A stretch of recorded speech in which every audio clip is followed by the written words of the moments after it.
국민의힘 의원님 저한테는 소리 지르지 말아 주십시오. 예. 후보자님 반갑습니다. 예. 대한민국 헌법 1조 알고 계시죠? 네, 예. 이재명 정부는 빛의 혁명으로 국민들이 민주주의를 지켜주신 그 덕분에 세워졌습니다. 동의하십니까? 네. 예. 12.3 비상계엄을 거쳤어요. 제가 후보자님 과거 발언들을 좀 한번 살펴보니 후보자님의 과거가 후보자님의 지금 현재를 구하지는 못할 것 같아요. 처절한 반성이 좀 필요한 것 같습니다. 예, 후보자님이 이렇게 좀 언급을 하셨어요. 비상계엄은 대통령 고도의 정치행위로 헌법 법률 위반이 아니다. 이진관 판사 법정 선고 판결문 보셨어요? 네, 사실 예, 헌재 12.3 탄핵 판결문을 보고 제가 많은 생각을 했고 저의 잘못된 생각들을 그때 알게 됐습니다. 네, 그 23년 받았어요. 그렇죠? 네, 12.3 비상계엄은 내란이다라고 명확히 네. 규정하고 있습니다. 네, 후보자님 이렇게 발언을 하셨어요. 그때 오히려 저희들을 내란 세력이 아닌가 이렇게 비판도 하시고 그때 국민들이 국회를 지켜주지 않았더라면 저희 민주당은 혹은 다른 야당 합쳐서 이 의결을 할 수가 없었죠. 그 비상계엄은 지속되고 독재로 연결됐을 것이라 생각이 듭니다. 그런데 이 발언들에 대해서 최근에 출근길에서 이렇게 하셨어요. 내란의 실체를 제대로 파악하지 못했다. 근데 어떻게 국민들은 다 일일이 판단하시고 그 새벽에 다 나오셨을까요? 왜 국회를 지켜주시려고 했을까요? 지금 후보자시잖아요. 헌법 제7조. 공직자는 국민에 대한 봉사자이고 국민에 대해 책임을 진다라고 했습니다. 그렇죠? 네. 왜 공직자가 그걸 일반 국민보다 판단을 못 하나요? 그 다음에 제가 또 질문 드리고 싶은 거는 정당에 속해 정치를 하면서 당파성에 매몰돼 사안의 본질과 국가 공동체가 처한 위기의 실체를 놓쳤다. 위기는 보셨어요? 위기는 인지를 하셨어요. 근데 정파, 당파성에 매몰됐다. 제가 몇 가지 좀 질문을 드릴게요. 그 당파원은 이제 절연을 하셨나요? 네. 예. 그러면 지금 이 자리에서 국민들께 과거에 했던 발언들, 민주주의를 부정하고 12.3 비상계엄을 오히려 찬양한 이혜원 후보자의 그 발언들을 국민들께 사과할 용이 있으십니까? 네, 사과는 국민들이 오케이 하실 때까지 끊임없이 반복하겠습니다. 두 번째 질문 좀 할게요. 그 당파성이 매몰됐다라는 말씀을 이제 하셨는데 제가 최근에 윤석열 체포방해 혐의로 5년 받았어요. 45분의 국민의힘 의원님들이 그 체포방해를 오히려 동조하려고 가셨어요. 그 당파성 여전히 그 당파는 그 당파성을 여전히 유지하고 있나요? 이혜원 후보자가 보시기엔 어떻습니까? 진정으로 이혜원 후보자가 지금 사과하신 것처럼 그런 사과를 했다고 보시나요? 아직은 아직은 아니죠. 저도 들어보지 못했으니까. 그 다음에 한덕수 이진관 판사 판결문에 보면은요 중요한 거 몇 가지가 있습니다. 12.3 비상계엄은 내란이다. 네, 예, 그걸 규정해 주셨고요. 네, 두 번째는 한덕수가 집합범 중에 하나 공범 내란 중요 임무 종사자다. 해서 23년 15년 구형을 했는데 23년 선고를 받았어요. 그만큼 이 내란에 대해서 사법부가 정말 진중하게 판단을 했다. 그런데 아직도 그 한덕수 그때 탄핵 때나 한덕수 판결 이후에 국민의힘에서 혹시 그 당파에 의해서 사과를 사과를 한 적을 보신 적 있으십니까? 저는 못 봤는데 했는지는 제가 잘 모르겠습니다. 제가 본 적은 없습니다. 네. 그러면 이혜원 후보자가 말하는 그 당파성, 정파성에 매몰됐다. 근데 그 정파는 아직 변화되지 않았다라는 것을 인정하신가요? 저는 그렇게 보고 있습니다. 네. 그런데 이혜원 후보자는 그 당파, 정파에서 벗어났다. 이런 말씀을 주시는 거죠? 네, 네. 알겠습니다. 그다음 제가 불법 청약에 대해서 여기도 후보자님의 문제가 좀 있습니다. 제가 이 사건을 쭉 보면서요. 뭐 장남의 신용카드 자료니 무슨 교통카드니 출입 기록이니 이런 거를 굳이 안 봐도 대단히 큰 의혹들이 좀 있는 것 같아요. 왜냐하면 파악 가능한 자료들이 좀 있으니까요. 지금 이 시세 차익이 얻어진 건 사실이에요. 그렇죠? 네. 네. 그런데 이 청약에 대해서 로또 청약이다. 일반 국민들이 이렇게 보고 계셔요. 그런데 문제는 과정과 과정의 공정이에요. 자, 그다음 한번 볼까요? 지금 부양가족 수가 문제였어요. 제가 보기에는 무주택 기간하고 입주자 저축 가입 기간하고 이건 다 만점을 받으셨으니까요. 부양가족을 어떻게든 고점으로 유지를 해야 청약 당첨이 가능해요. 제가 보니까.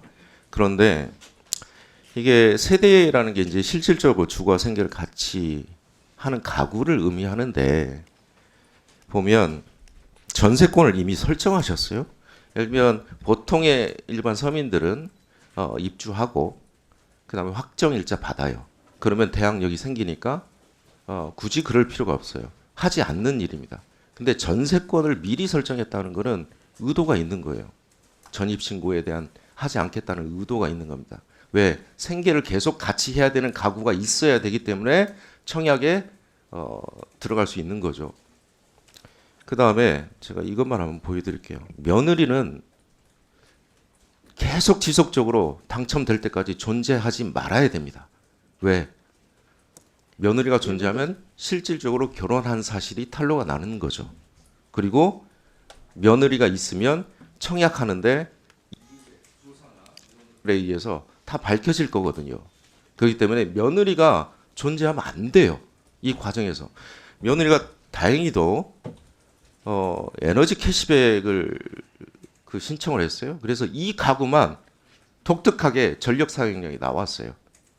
자, 전입 신고할 때와 온 가족이 또 전입 신고를 하죠. 며느리가 또 나가죠. 이런 모든 과정에서 봤을 때 제가 보면 별다른 변화가 없어요. 그러니까 이전에 장남이 결혼을 하고 여기에 살았거나 안 살았거나 5명이 다 이주를 했거나 아니거나 전력 사용량이 특히 여름은 좀 올라가죠. 그런데 장남이 전출한 시기를 한번 보세요. 그 원페타스에서 이쪽으로 전력 사용량 한번 보세요. 똑같아요. 그 이전과. 그래서 마치 5명이 유령처럼 돌아다녀요. 그 다음에 이게 가스 기록이거든요. 제가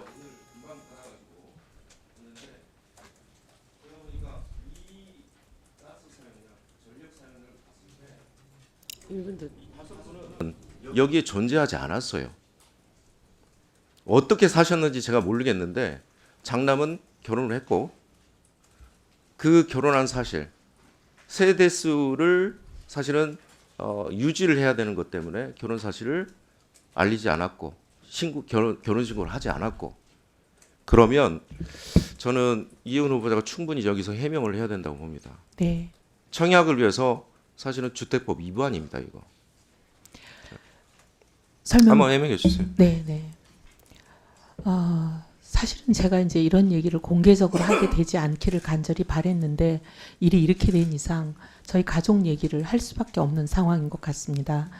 혼례를 올렸습니다. 2023년 12월에.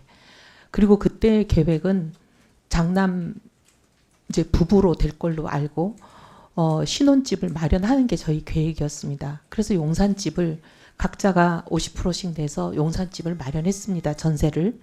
그런데 혼례를 올리고 곧바로 좀 문제가 생겼습니다. 두 사람의 관계가 깨어진 상황이라 최악으로 치달았습니다.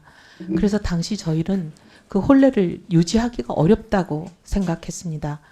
그리고 하여튼 여러 가지 좀 복잡한 일이 많았습니다. 사돈댁께도 너무 죄송한 일이지만 제가 이런 얘기를 공개적으로 국민들 앞에서 하는 것을 용서해 주시기를 바라면서 말씀을 드립니다.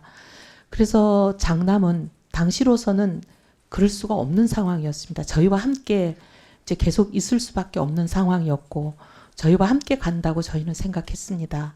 그리고 아까 전력 사용량 얘기를 하셨는데 네, 8월, 9월 2달 동안 있었습니다. 근데 9월은 한 23일까지 있었고요. 근데 8월은 저희가 또 가족여행을 10일간 떠났었습니다.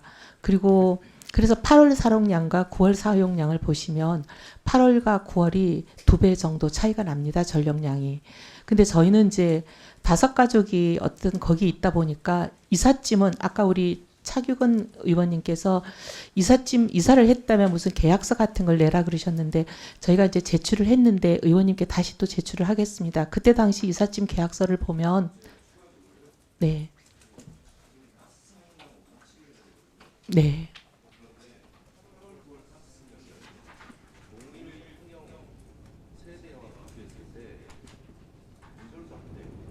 사실 저희는 식사를 거기서 하지는 않았습니다. 왜냐하면 뭐 가재도구를 가지고 많이 갈 수 없는 상황이었습니다.